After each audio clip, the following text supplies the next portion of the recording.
हम सबसे पहले आज आपके साथ एटॉमिक स्ट्रक्चर डिस्कस करेंगे। एटॉमिक स्ट्रक्चर डिस्कस करने से पहले हमें पता होना चाहिए कि एटम क्या है।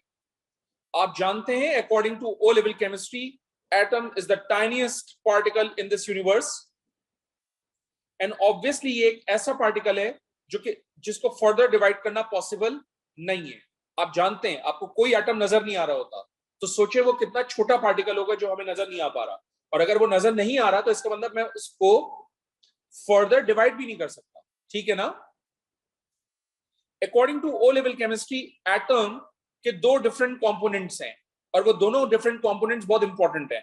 The first component is called nucleus, the second component is called shell. According to O-level chemistry, nucleus always contain proton and neutron, whereas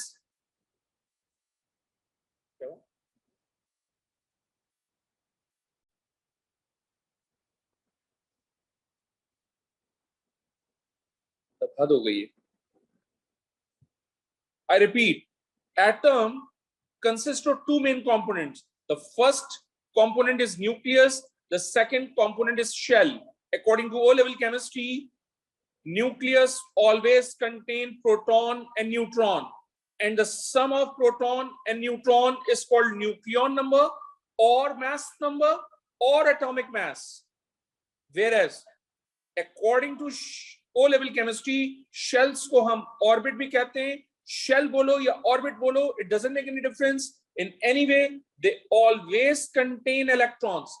तो basically shell एक इमेजिनरी पाथ होता है जो कि न्यूक्लियस के अराउंड होता है जिसमें इलेक्ट्रॉन ट्रेवल कर रहा होता है, विच इज वाई हम path of the electron is called shell बोल देंगे, राइट। अब क्योंकि न्यूक्लियस एटम के बिल्कुल सेंटर में होता है, ये एक डेंस रीजन होता है और इसके अराउंड एक इमेजिनरी सर्कुलर पाथ होता है जिसमें इलेक्ट्रॉन मूव कर रहे होते हैं। इस सर्कुलर पाथ को हम शेल का नाम दे देते हैं according to O level chemistry, which is why we conclude कि electrons always revolve around the nucleus. तो बच्चे का सवाल, सर ये न्यूक्लियस एटम के बिल्कुल सेंटर में होता है, आपकी बात मान ली, लेकिन आपने कहा कि ये एक डेंस रीजन होता है, बताइए ये न्यूक्लियस डेंस रीजन क्यों होता है। न्यूक्लियस इसलिए डेंस रीजन होता है क्योंकि प्रोटॉन और न्यूट्रॉन दोनों न्यूक्लियस के अंदर होते हैं और आप जानते हैं कि प्रोटॉन और न्यूट्रॉन दोनों का मास इलेक्ट्रॉन के मास से ज्यादा होता है। तो जब ये दोनों पार्टिकल्स न्यूक्लियस के अंदर होंगे तो न्यूक्लियस भी डेंस हो जाएगा। क्लियर होगी बात।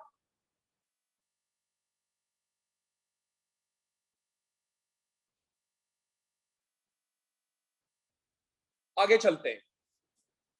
गुड, आगे चलते हैं। ये ओ लेवल केमिस्ट्री था। अब आ गए हम ए लेवल केमिस्ट्री में। ए लेवल केमिस्ट्री में न्यूक्लियस में कोई चेंज नहीं होता, nucleus will remain as it is, उसमें कोई प्रॉब्लम नहीं है। ठीक है, nucleus will remain as it is, उसमें कोई प्रॉब्लम नहीं है। इनफैक्ट पीएचडी लेवल तक न्यूक्लियस में कोई चेंजेस नहीं आएंगे, लेकिन चेंज आएगा शेल्स के अंदर। हम ओ लेवल केमिस्ट्री में कहते हैं कि इलेक्ट्रॉन शेल्स के अंदर हैं, लेकिन जब हम ए लेवल के अंदर जाते हैं तो हम कहते हैं इलेक्ट्रॉन कभी भी शेल में नहीं होगा। अरे अगर इलेक्ट्रॉन शेल में नहीं है तो फिर कहां होगा। सुनो गौर से, इलेक्ट्रॉन हमेशा हर हालत में ऑर्बिटल्स में होगा। इलेक्ट्रॉन हमेशा हर हालत में कहां होगा बेटा, ऑर्बिटल्स में होगा। सर ऑर्बिटल्स कहां होते हैं, सब शेल में होते हैं। सर सब शेल कहां होते हैं, शेल में होते हैं। तो बेसिकली तुम इस तरह से समझो कि तुम्हारा घर जिस विसिनिटी के अंदर है वो विसिनिटी तुम्हारा शेल है। क्लियर होगी बात। तुम्हारे घर की जो बाउंड्री वॉल है वो तुम्हारा सब शेल है, और जिस कमरे में बैठ के तुम पढ़ रहे हो इस वक्त मुझसे वो तुम्हारा ऑर्बिटल है। Are we clear on that.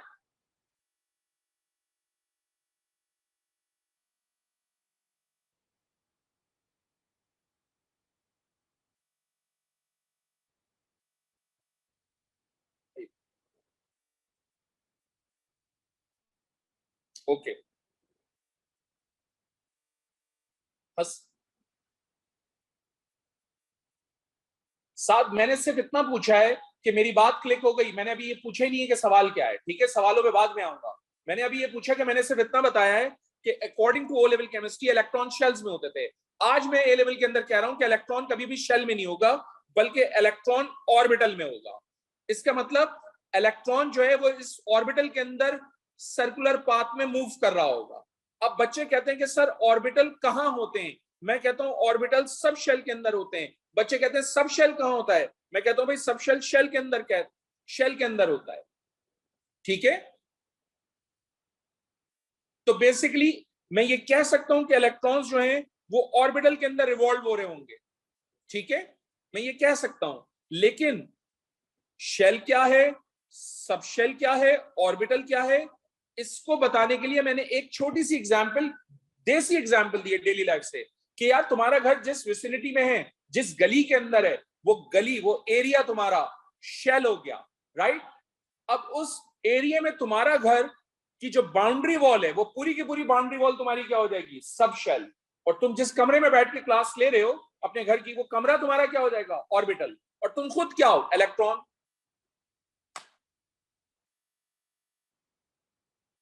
उरूबा, बात समझ में आई?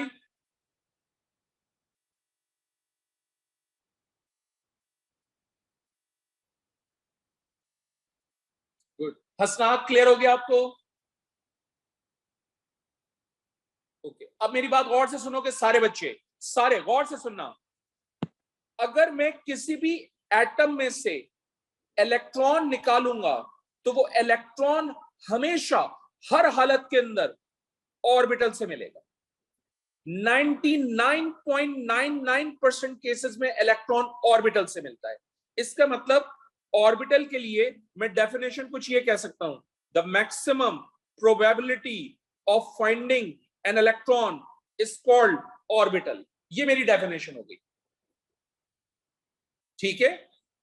अगर आप थोड़ा सा डिटेल में जाएंगे तो डिटेल में हम ये भी कह सकते हैं कि orbitals are well defined three dimensional circular path of electron, मैं ये भी कह सकता हूं, ठीक है। तो ये जो three dimensional circular path of electron है, ये तकरीबन 3 क्लासेस के बाद, तकरीबन 3 या 4 क्लासेस के बाद आएगा। लेकिन अभी तुम ध्यान में रख सकते हो कि यार ऑर्बिटल जो है ना वो सर्कुलर पाथ होता है इलेक्ट्रॉन का। इलेक्ट्रॉन जो है ना वो रिवॉल्व कर रहा होता है around the nucleus in orbital. अब मैंने ये बात बोल दी, ठीक है। ऊपर करना जरा गाइस, हमने ये तो बता दिया कि इलेक्ट्रॉन ऑर्बिटल में होता है, ऑर्बिटल सब शेल में होते हैं, सब शेल शेल में होते हैं। तो मेरे लिए अब बहुत सारे क्वेश्चंस को हैंडल करना है। पहला क्वेश्चन, शेल्स कितने होते हैं? शेल्स में इलेक्ट्रॉन्स कितने होते हैं, राइट। शेल में कितने सब शेल्स होते हैं? सब शेल में इलेक्ट्रॉन कैसे डिस्ट्रीब्यूट होते हैं? सब शेल में कितने ऑर्बिटल्स होते हैं? ऑर्बिटल्स में इलेक्ट्रॉन कैसे डिवाइड हुए हुए होते हैं? तो मुझे शेल, सब शेल, ऑर्बिटल, इन सबको वन बाय वन एक्सप्लेन करना है, right. So you have to be with me all the time in the lecture. और जो मैं बोलूंगा उसको मैं लेजर से हाईलाइट करूंगा। उसके अलावा तुमने कोई चीज खुद से नहीं देखनी कि लिखा हुआ क्या है, मेरे साथ लेक्चर में लेना, एक्सप्लेनेशन में रहना, ठीक है। जरा गौर से सुनो। According to O level chemistry we have 4 different shells. According to O level chemistry we have 4 different shells. The first one is called K shell, the second one is called L shell, the third one is called M shell, and the fourth one is called N shell. इन तमाम shells में अगर आपको total number of electrons determine करने होंगे तो आप 2n square का formula use करेंगे।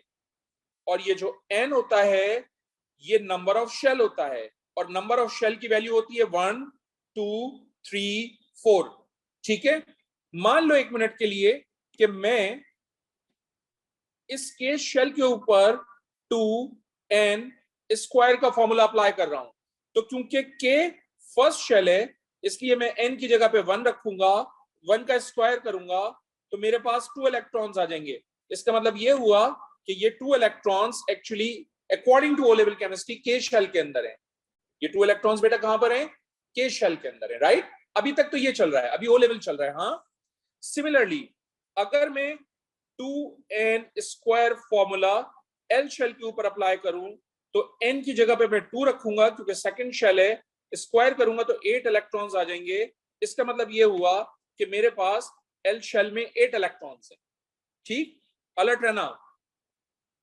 अब मैं इस एन शेल जो कि थर्ड शेल है इसके ऊपर 2n² फॉर्मूला अप्लाई करूंगा तो मैं n की जगह पर क्या रखूंगा 3 का स्क्वायर होता है तो बेटा 9 हो जाएगा, और 9 को 2 से मल्टीप्लाई करेंगे तो कितना हो जाएगा 18। इसका मतलब इसके पास टोटल कितने इलेक्ट्रॉन्स हो जाएंगे 18 इलेक्ट्रॉन्स हो जाएंगे। सही है। अगर मैं n शेल के ऊपर 2n² का फॉर्मूला लगाऊं और n की जगह पे 4 रखूं तो 4 का स्क्वायर हो जाएगा 16, और 16 को 2 से मल्टीप्लाई करूंगा तो ये हो जाएगा 32। इसका मतलब n शेल के अंदर कितने इलेक्ट्रॉन्स हो जाएंगे 32 इलेक्ट्रॉन्स हो जाएंगे। राइट, n शेल के अंदर कितने इलेक्ट्रॉन्स हो जाएंगे बेटा 32 इलेक्ट्रॉन्स हो जाएंगे। ठीक है, सो ये मेरा ओ लेवल था कि टोटल शेल्स कितने थे 4। के एल एम एन से रिप्रेजेंट करते हैं। के में 2 इलेक्ट्रॉन्स, एल में 8 इलेक्ट्रॉन्स, एम में 18 इलेक्ट्रॉन्स और एन के अंदर 32 electrons, and these electrons can be calculated by using the formula 2n²। Right, अब हम कह रहे हैं कि भाई सब शेल्स शेल के अंदर होते हैं, तो मेरे लिए यह बात जानना बहुत जरूरी है कि कौन से शेल के अंदर कौन सा सब शेल होगा, कितने सब शेल होंगे और सब शेल्स में इलेक्ट्रॉन कैसे डिस्ट्रीब्यूट होंगे। सो मेक श्योर कि मेरी बात बहुत तवज्जो से सुने आप सारे बच्चे, क्योंकि के फर्स्ट शेल है विच इज वाई, उसके पास सिर्फ एक ही सब शेल होगा and that subshell is always represented by s, small s. ठीक है, एल आपके पास सेकंड शेल है which is why it contain 2 subshell. The first subshell is represented by S, the second subshell is represented by P. M जो है वो आपका third shell है, क्योंकि ये थर्ड शेल है इसलिए इसमें 3 सबशेल्स होंगे। The first subshell is represented by S, the second subshell is represented by P, the third subshell is represented by D. N आपके पास फोर्थ शेल है, अगर ये फोर्थ शेल है तो जाहिर सी बात है इसमें 4 सब शेल्स होंगे। The first one is S, the second one is P, the third one is D and the fourth one is F. तो किस शेल में कौन सा सब शेल होगा, कितने सब शेल्स होंगे, ये बता दिया आपको। अब सब शेल्स के अंदर इलेक्ट्रॉन कैसे डिवाइड होंगे ये बताना चाहता हूं मैं आपको, तो जरा गौर से सुनिएगा। ये जो आपके पास एस सबशेल है, इस एस सबशेल के अंदर 2 इलेक्ट्रॉन्स होंगे। राइट, इस एस सबशेल के अंदर कितने इलेक्ट्रॉन्स होंगे बेटा 2। राइट, इसका मतलब ये 2 इलेक्ट्रॉन्स के में नहीं है, ये 2 इलेक्ट्रॉन्स प्रैक्टिकली कहां पर एग्जिस्ट कर रहे होंगे इस एस सब शेल में। ठीक, अलर्ट रहना सारे बच्चे। एल शेल में एस और पी दोनों सब शेल हैं। एस सब शेल में कितने इलेक्ट्रॉन्स आते हैं 2, तो 8 कंप्लीट करने के लिए पी सब शेल में कितने इलेक्ट्रॉन्स आएंगे 6। सही है, एस में कितने इलेक्ट्रॉन्स आते हैं 2, तो भाई 8 कंप्लीट करने के लिए पी में कितने इलेक्ट्रॉन्स लेकर आओगे 6 आएंगे ना बेटा, तो ये दोनों मिलाकर कितने हो जाएंगे 8 हो जाएंगे। सिमिलरली एम शेल में 18 इलेक्ट्रॉन्स होते हैं, ये थर्ड शेल होता है, तो भाई एस सब शेल में कितने इलेक्ट्रॉन्स होंगे 2, पी सब शेल में कितने इलेक्ट्रॉन्स होंगे 6, तो भाई 18 कंप्लीट करने के लिए डी सब शेल में टोटल कितने इलेक्ट्रॉन्स हो जाएंगे 10। एन शेल में एस सब शेल के पास 2 इलेक्ट्रॉन्स, पी में 6 इलेक्ट्रॉन्स होंगे, डी में पढ़ाकर आ रहा हूं मैं 10 इलेक्ट्रॉन्स होंगे, और एफ सब शेल के अंदर 32 कंप्लीट करने के लिए कितने इलेक्ट्रॉन्स आ जाएंगे 14। तो तुम्हें यह पता चल गया अब कि शेल कितने होते हैं, तुम्हें यह पता चल गया अब कि किस शेल के अंदर कौन सा सब शेल होता है, कितने सब शेल होते हैं, सब शेल में इलेक्ट्रॉन कैसे डिवाइड हुए होते हैं, यह पता चल गया तुम्हें। ठीक है, तो मैंने तुम्हें यह बता दिया मैंने तुम्हें ये बता दिया कि शेल क्या होता है, ठीक है, शेल में सब शेल्स कितने होते हैं मैंने तुम्हें ये भी बता दिया, राइट। आई रिपीट, मैंने तुम्हें ये बता दिया कि सब शेल कितने होते हैं शेल्स के अंदर, ठीक है, ये दो एरियाज में कवर कर चुका हूं। अब मुझे बताना है कि सब शेल में ऑर्बिटल्स कितने होते हैं और ऑर्बिटल्स के अंदर इलेक्ट्रॉन कैसे डिवाइड हुए होते हैं, ये बताना है मुझे अब आपको, ठीक है। ऑलराइट, सुनना जरा, सारे बच्चे गौर से सुनोगे, ऑल ऑफ यू। दुनिया का कोई सा भी ऑर्बिटल तुम लोगे ना, उसमें मैक्सिमम 2 इलेक्ट्रॉन्स आ सकते हैं, 2 से ज्यादा नहीं आएंगे। दुनिया का कोई सा भी ऑर्बिटल अगर तुम उठाओगे ना, किसी भी एटम का, उसमें मैक्सिमम कितने इलेक्ट्रॉन्स आएंगे भाई, 2 से ज्यादा नहीं आ सकते। ये बात भेजे में डाल लो। तो मैंने इस बात को सबसे पहले लिखा कि each orbital contain maximum 2 electrons, ठीक। तो सुनो जरा, ये जो तुम्हारे पास एस सबशेल था, look at the screen very carefully, ये जो तुम्हारे पास एस सबशेल था, ये एक्चुअली सर्व करेगा एज एन ऑर्बिटल। इसका मतलब ये जो एस सबशेल होता है, इसको मैं ऑर्बिटल भी कह सकता हूं, बिकॉज इट कंटेन 2 इलेक्ट्रॉन्स, सही है। तो जो एस सबशेल है वो प्रैक्टिकली ऑर्बिटल भी है, ठीक है। तो एस सबशेल बोलो या ऑर्बिटल बोलो, it doesn't make any difference. क्यों कह रहा हूं मैं उसको ऑर्बिटल, क्योंकि उसके पास 2 इलेक्ट्रॉन है, क्योंकि तमाम ऑर्बिटल के पास 2 इलेक्ट्रॉन होते हैं, सही है। तो s subshell will serve as an orbital because it contain 2 electrons. अब आगे सुनो, सुनना जरा, ये आपके पास एस ऑर्बिटल है, इसमें कितने इलेक्ट्रॉन्स हैं, 2, है ना। सुनना जरा गौर से, अगर मैं ये कह रहा हूं कि each orbital contain maximum 2 electrons, तो 6 इलेक्ट्रॉन्स को अकोमोडेट करने के लिए पी सब शेल के पास कितने ऑर्बिटल्स होने चाहिए, 1, 2 या 3? 3। Hasnat, very good, very very good, ठीक है, ठीक है। तो मैं क्या कह रहा हूं, 6 इलेक्ट्रॉन्स को अकोमोडेट करने के लिए पी सब शेल के पास टोटल ऑर्बिटल्स कितने होने चाहिए, 3 ऑर्बिटल्स होने चाहिए। अगर 3 ऑर्बिटल्स होंगे तो मैं उस 3 ऑर्बिटल को px, py और pz से रिप्रेजेंट करूंगा, ठीक है। तो px में 2 इलेक्ट्रॉन आ जाएंगे, py में 2 इलेक्ट्रॉन्स आ जाएंगे, pz में 2 इलेक्ट्रॉन्स आ जाएंगे। इस तरह से इन टोटल कितने इलेक्ट्रॉन्स हो जाएंगे, 6 हो जाएंगे बेटा, सही। साथ मेरी आपसे एक रिक्वेस्ट है, don't write any question until unless मैं आपसे क्वेश्चन आंसर डिस्कशन स्टार्ट ना करूं, बिकॉज जब आप लिख रहे होते हैं आप मेरी बात नहीं सुनते और मैं लॉस्ट हो जाऊंगा और आप भी लॉस्ट हो जाओगे यार, प्लीज भाई।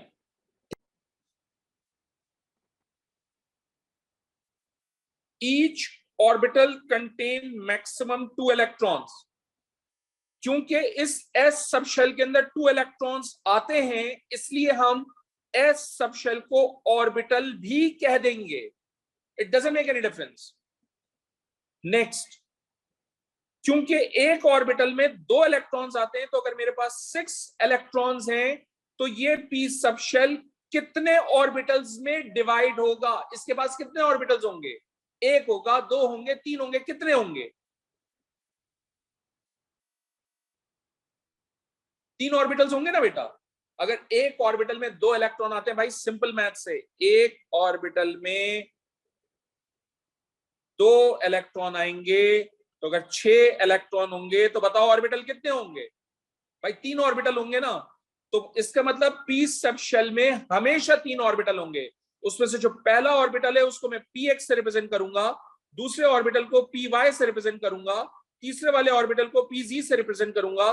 2 इलेक्ट्रॉन इसमें होंगे, 2 इलेक्ट्रॉन इसमें होंगे, 2 इलेक्ट्रॉन इसमें होंगे, टोटल 6 इलेक्ट्रॉन्स हो जाएंगे, ठीक है। जिस तरह से 6 इलेक्ट्रॉन्स के लिए टी सब शेल 3 ऑर्बिटल्स में डिवाइड हुआ, उसके पास 3 ऑर्बिटल्स थे।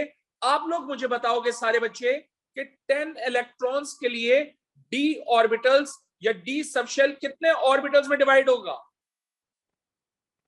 Very good, 5. I am really really happy.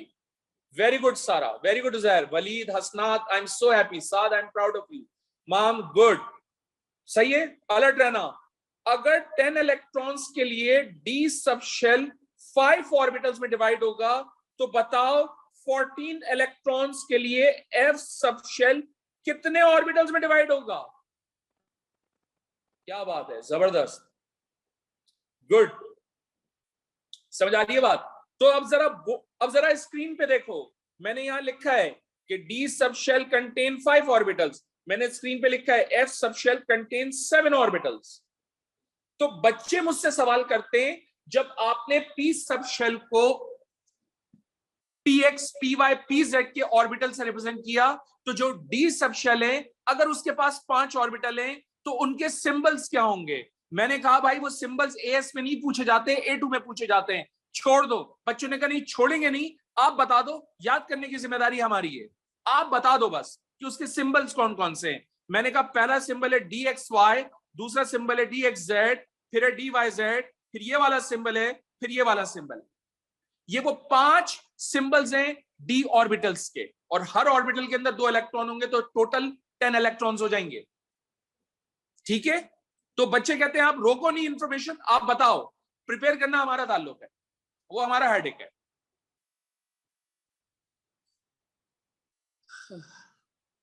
Manahil, आपको क्या चीज समझ में नहीं आई बेटा?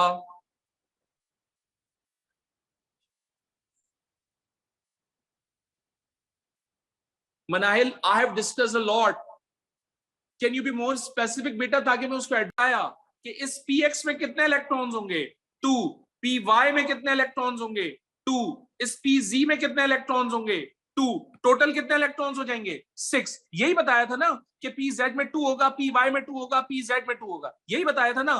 तो भाई अगर यहां पर px है तो यहां पर भी 2 होगा, py है तो यहां पर भी 2 होगा, ये pz है तो ये भी 2 इलेक्ट्रॉन्स कैरी करेगा, जब भी तो 6 इलेक्ट्रॉन्स बनेंगे यहां पर. तो अगर यहां पर p है तो भाई यहां पर भी px में 2, py में 2, pz में 2 होंगे, जब भी तो टोटल 6 बनेंगे बेटा.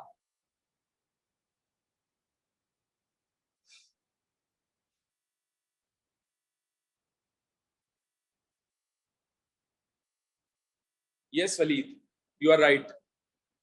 प्लीज मेरे साथ रहें, मैंने आपसे इंस्ट्रक्शंस बोली नहीं है कि मेरे साथ एक्सप्लेनेशन में रहो. मैं जिसको लेजर से हाईलाइट कर रहा हूं, एक्सप्लेन कर रहा हूं, आप उसको फोकस करो, उसके अलावा कुछ नहीं देखोगे आप. वहां कुछ नहीं लिखा हुआ आपकी मेरे लिए. दोबारा से देखिए, अगर 6 इलेक्ट्रॉन्स के लिए p सबशेल 3 ऑर्बिटल्स में डिवाइड होता है, तो बताइए 10 इलेक्ट्रॉन्स के लिए d सबशेल कितने ऑर्बिटल्स में डिवाइड होगा? ठीक है, बिल्कुल सही बात है. तो 14 इलेक्ट्रॉन्स के लिए f सबशेल कितने ऑर्बिटल्स में डिवाइड होगा? एग्जैक्टली 7 में डिवाइड होगा. तो देखो मैंने यहां पर लिखा कि d सबशेल में 5 ऑर्बिटल्स होंगे, f सबशेल में 7 ऑर्बिटल्स होंगे, राइट. बच्चों ने कहा जैसे आपने p ऑर्बिटल्स को px, py, pz से रिप्रेजेंट किया, क्या d ऑर्बिटल को भी हम सिंबल्स देके रिप्रेजेंट कर सकते हैं? बिल्कुल कर सकते हैं सर. वो बता दें बेटा, वो तो A2 में पूछता है, A1 में नहीं पूछता. नहीं सर, आप बता दें, याद करना हमारा काम है. ठीक है, ये वो सिंबल्स हैं d ऑर्बिटल्स के.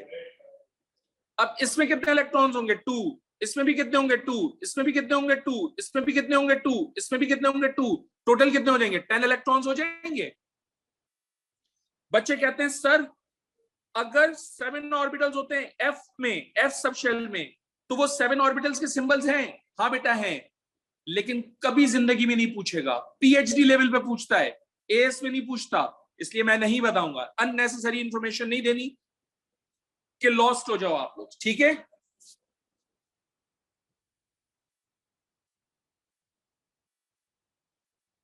जी उमैमा, एफ ऑर्बिटल्स के भी सिंबल होते हैं, हर चीज का सिंबल है, लेकिन मैं रोक रहा हूं, मैं नहीं दे रहा हूं क्योंकि मुझे पीएचडी नहीं पढ़ानी है आपको. ठीक है, जहां तक मैं ये क्योंकि A2 में पढ़ोगे, इसलिए भाई बच्चे कहते बता दो आप. अब हम अभी याद कर लेंगे, A2 में आसान हो जाएगा हमारे लिए. ठीक है जनाब, तो मैंने आपको शेल बता दिया, उसमें कितने सब शेल्स होते हैं ये बता दिए, सब शेल्स में इलेक्ट्रॉन कैसे डिवाइड होते हैं ये बता दिया, सब शेल में ऑर्बिटल्स कितने होते हैं ये बता दिया, ऑर्बिटल्स में इलेक्ट्रॉन कैसे डिवाइड होते हैं ये बता दिया, ऑर्बिटल्स के सिंबल्स क्या होते हैं ये बता दिया। सही है, वन बाय वन मैंने सारी चीजें एक्सप्लेन की हैं आपको, ये सारे के सारे पॉइंट्स एक्सप्लेन कर दिए, ये भी बता दिया, ये भी एक्सप्लेन कर दिया, और बेटा ऑर्बिटल को भी एक्सप्लेन कर दिया। लेकिन अब मैं और मजीद डिस्कशन करूंगा। क्या? अलर्ट रहना सारे बच्चे, सारे।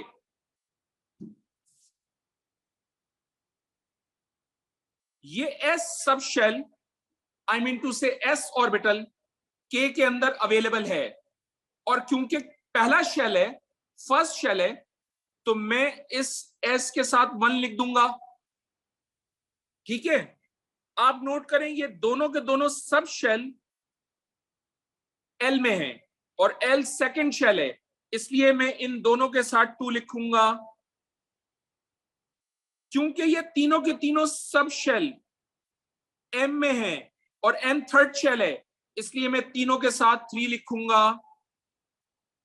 ये चारों के चारों सब शेल एन में हैं और एन फोर्थ शेल है, इसलिए इन चारों के साथ मैं 4 लिखूंगा। समझ आ गई बात? आगे चलो। बच्चे कहते हैं सर p ऑर्बिटल का px, py, pz होता है, तो अगर आपने यहां पर 2p लिखा है तो क्या हम इन ऑर्बिटल्स में भी 2 लिख सकते हैं, इनके साथ भी 2 लिख सकते हैं? बिल्कुल लिख सकते हो, एग्जामिनर भी लिख रहा होगा, आपको पता होनी चाहिए ये बात। इसका मतलब सर अगर यहां पर px, py, pz है और आपने यहां पर 3 लिखा है, तो इसका मतलब मैं यहां पर भी 3 लिख सकता हूं? बिल्कुल लिख सकता हूं 3, कोई प्रॉब्लम नहीं है। इसी तरह 4p में भी 4px, 4py, 4pz लिख सकते हो, कोई प्रॉब्लम नहीं है। सिमिलरली अगर मैंने यहां 3 लिखा है d के साथ, तो इसके तमाम ऑर्बिटल्स में भी 3 अप्लाई कर सकता हूं, 3 लगा सकता हूं, जस्ट लाइक दिस, कोई प्रॉब्लम नहीं है। ठीक है, यहां पर भी लगा सकता हूं 4। ठीक है, लेकिन अब सुनो इसके मीनिंग क्या है। अगर तुम केमिस्ट्री बैठ के पढ़ रहे हो, China, Japan, Bhutan, Iran, Afghanistan, कहीं भी दुनिया के किसी भी खत्ते में बैठ के पढ़ रहे हो, और तुम्हें कहीं पर भी लिखा हुआ नजर आ जाए, किसी दीवार पे लिखा हुआ नजर आ जाए 1s, इसका मतलब होगा के शेल। इसका मतलब क्या होगा? के शेल। अगर कहीं पर लिखा हुआ आ जाए 2s, इसका मतलब क्या होगा? L shell. अगर कहीं पर ये दोनों लिखे हुए मिल जाएं, तो इसका मतलब होगा L shell, second shell, right?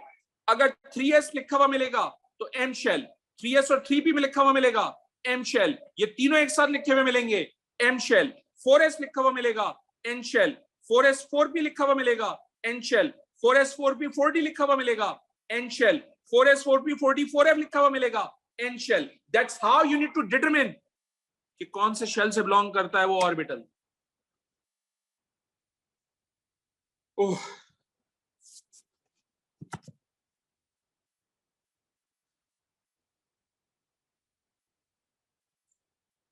इस वक्त मानूर, I am really happy and thank you very much for the appreciation.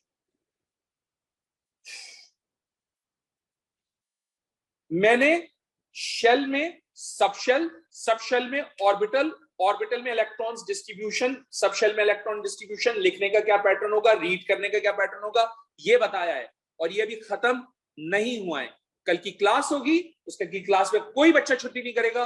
आज यहां तक मैंने पढ़ाया है, इसके आगे कंटिन्यू करूंगा, यहां तक प्रिपेयर करके आना, यहां तक प्रिपेयर करके